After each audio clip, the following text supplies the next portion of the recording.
I know what I did was wrong and it was selfish. And then the day they go past that I don't think about how I should have did it differently. I lost the only two sons that I have. My first two born kids, and y'all lost y'all only two first sons, only sons. So I can only imagine how much pain I put y'all through.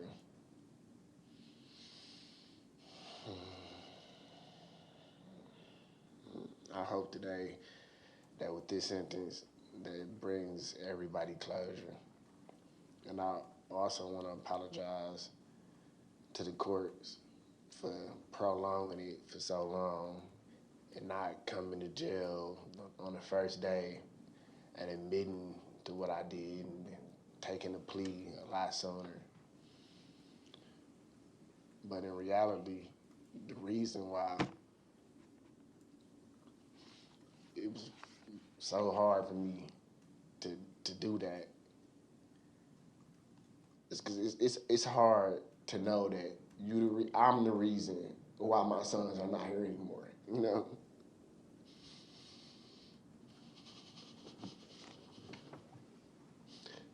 Pleading guilty to something like that, it take a lot out of the person, and I just didn't have the courage to do it at first.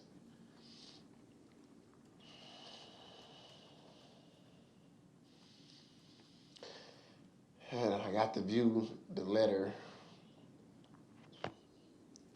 that was presented to the courts when I just got here. And it says all of the things that I was saying on the phone when I first got here, and I admit to every last one of them. But the reason behind it is just a little different. When I first came to jail, and I grieved about what I did, I started to try to find any kind of light in what was going on. I just didn't want a year to pass and people forget who my sons was and what they meant to me and what they meant to everybody else. So I started thinking of ways to keep their name, remembered. So I'm thinking I should write a book or I should do something so that way 20 years from now, 30 years from now, people will be able to read and they'll be able to know about Paul and Zapolion Vinson. And I also want to apologize to Deja, my daughter, but she's not here, and my niece, Unique, the other victims that was on the case. And once again, what I did was selfish, and I wish I'd have just met my fate and kept the car part. It's just something I'm gonna have to live with for the rest of my life. I know it's the state's job to prove in some kind of way that I'm a monster and I don't have feelings about the only two sons that I had.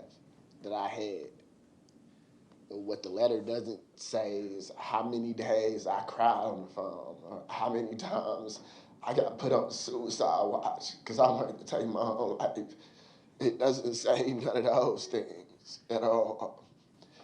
It doesn't say how they ran in my cell and they found over 15 pills that I wanted to take, that I was plotting on taking, asking my girlfriend on the phone how many of them would be enough.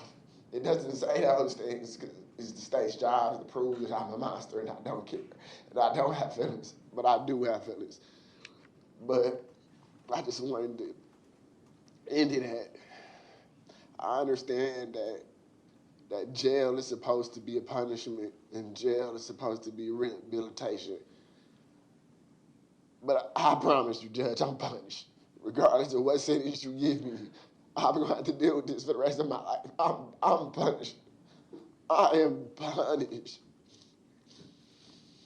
And that's all I wanted to say.